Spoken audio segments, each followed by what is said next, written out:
3 hours after my son told me I had no claim to the house I helped him buy, I sat in a lawyer's office with a folder that would change everything he thought he knew about ownership. The look on his face when he found out is something I will never forget. My name is Margaret, I'm 63 years old and I've been a widow for 7 years. My husband David died of a sudden heart attack when he was 59, leaving me with a paid-off home, a decent life insurance policy, and 2 adult children I thought I'd raise to be decent people. I spent 31 years as a paralegal at a small estate planning firm, so I know exactly how property law works, exactly what documents matter, and exactly how to read the fine print. For the last 7 years, I'd made it my mission to help my son Trevor and his wife Vanessa get ahead in life, because that's what mothers do, right? That's what I told myself every time I wrote another check. It happened on a Tuesday afternoon in their kitchen, the one with the marble countertops I'd helped pay for. I'd driven over to drop off a lasagna because Vanessa had mentioned on the phone that she was too busy with her new consulting business to cook.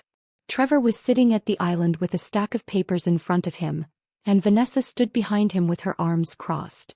I set the lasagna on the counter and asked if everything was okay. Trevor looked at Vanessa first, not at me, then slid a document across the granite toward me. "Mom, we need to talk about the house situation. Vanessa and I have been looking at our assets and we're refinancing. Our accountant says it's cleaner if it's just in our names. You're not on the deed anymore. We had it revised last month." The refrigerator hummed in the silence that followed. I looked down at the paper. It was a quitclaim deed, dated 3 weeks prior, with a notary stamp I didn't recognize. I didn't cry. I didn't yell. I didn't argue. I folded my hands on the counter and said, "I see. When did you plan to tell me about this?" Vanessa spoke up then, her voice light and dismissive. "We're telling you now, Margaret. It's not a big deal. You weren't contributing to the mortgage anyway, and we need the equity for our next investment property. You understand?" I nodded slowly, picked up my purse and said I had an appointment I'd forgotten about. I left the lasagna on the counter and walked out. Sitting in my car 2 blocks away, hands still steady on the wheel, I let myself think clearly for the first time in months. 4 years ago, Trevor and Vanessa couldn't qualify for a loan on their starter home. Their credit was mediocre and their down payment was $10,000 short. I gave them $22,000 from David's life insurance policy and co-signed the mortgage. A year later, when they wanted to upgrade to the house they're in now, I put down $65,000 as a gift for the down payment and went on the deed as a co-owner to help them secure better loan terms. I never asked for rent. I never asked to be paid back. I told them it was their home and I was just there on paper to help. And now apparently I wasn't even there on paper anymore. Except they'd forgotten one thing. I still had the original deed. The one filed with the county 4 years ago. The one that showed I owned a third of that house. I drove home, walked into my office and pulled the file cabinet open. There it was in a labeled folder marked Trevor House 2020. Warranty deed recorded and stamped, showing Margaret and Holloway as a legal co-owner with an undivided 1/3 interest. I took a photo of it with my phone, then called my former boss, Richard, who still practiced real estate law part-time. He picked up on the second ring.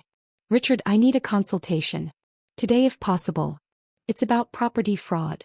By Thursday morning, I had an appointment scheduled with Richard and a real estate litigation attorney named Karen Stoltz. I brought every document I had. The original deed, the co-signing paperwork, bank statements showing my $65,000 wire transfer, email threads where Trevor thanked me for making their dream possible. Karen looked over everything with the calm efficiency I remembered from my own years working in law offices. She tapped the quitclaim deed Trevor had shown me. "Did you sign this?" "No." "Is that your signature?" I looked closely. It was a decent forgery, but the loop on the capital H in Holloway was wrong. "No. That's not my signature." Karen leaned back. "Then this document is void. You still own 1/3 of that property, and if they refinanced or sold any portion of it without your knowledge, they've committed fraud. You have options here, Margaret. A lot of them. I didn't want to destroy my son. I wanted him to understand consequences. I wanted him to feel just for a moment what it was like to have the ground pulled out from under him. I started with the phone plan. Trevor, Vanessa, and their 2 kids were all on my family plan, a holdover from when I'd added them to save them money 3 years ago. I called the carrier at 9:15 on Friday morning, verified my account ownership, and removed all 4 of their lines effective immediately. The representative asked if I wanted to port their numbers to a new account. I said no. I wanted them deactivated. Confirmation email arrived at 9:23. Next was the credit card. 2 years ago, I'd added Trevor as an authorized user on my oldest card to help him build credit. That card had a $19,000 limit. I logged into the account, clicked Manage Users, selected Trevor's name and clicked Remove. The screen refreshed. Authorized user removed. Effective immediately. Then I called my car insurance company. I'd kept Vanessa on my policy when hers lapsed last year, covering her SUV as a third vehicle. I spoke to my agent, Diane, and explained I needed to remove a vehicle and driver. Processed it while I waited on hold. $312 refunded to my next billing cycle. I looked at my list. There was one more thing, the one that had been bothering me the most.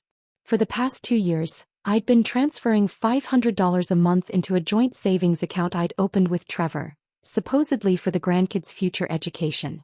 I checked the balance. $14,200. I walked into my bank at 11 o'clock, showed my ID and withdrew the entire amount in the form of a cashier's check made out to myself. The teller counted it twice, printed the check and handed it to me with a smile. I closed the account on the spot. I deposited that check into my personal savings and then did something I hadn't done in years. I went online and booked a trip. 2 weeks in Scotland, self-guided tour of the Highlands, small bed and breakfasts, castle visits, everything I'd talked about doing with David before he died. $6,200 charged to my personal card. Departure date in 3 weeks. The first call came at 4:30 that afternoon. Trevor. I let it go to voicemail. He called again at 5:15. I answered. Mom, what the hell? Our phones are shut off. Vanessa's car insurance just got cancelled. Did you do this? I was sitting in my backyard with a cup of tea, watching the afternoon light filter through the maple tree. Yes, Trevor. I did. Why? What's going on? We can't even call anyone. I had to use the neighbor's phone. You told me I wasn't on the deed anymore. You removed me from property I helped you purchase without my consent. So I've removed you from services I was providing without obligation. It seemed fair. His voice went tight. Mom, that's completely different. We needed to refinance. This is our house. It's my house too, Trevor. Or it was until you forged my signature on a quitclaim deed. I still have the original deed. The real one. The one that says I own a third of your house. I also have the bank records showing I gave you $65,000. So you can either fix this, or I can take you to court for fraud and force a partition sale.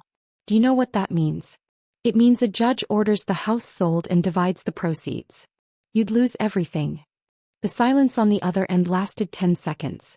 Then I heard Vanessa's voice in the background, shrill and panicked. Trevor came back on. Mom, you're being insane. We'll add you back on. We didn't think it mattered. Get a lawyer, Trevor. Have them call my lawyer. Her name is Karen Stoltz. You're not adding me back on. You're signing an agreement that grants me full ownership of the interest I already have, plus a lien for the $65,000 I gave you with interest. Or we go to court. I hung up.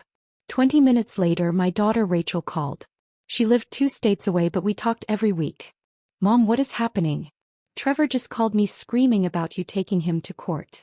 I explained everything. The house, the deed, the forgery.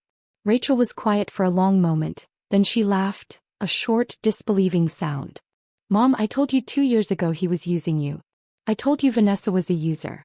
I'm glad you're finally standing up for yourself. Do not back down. I'm not planning to. Good. Let me know if you need anything. I mean it. You've been his ATM for way too long. Saturday evening, Vanessa showed up at my front door. I saw her through the window, pacing on the porch, phone in hand. I opened the door but left the screen door latched. Margaret, we need to talk about this like adults. I'm listening. You're destroying our financial stability over a misunderstanding.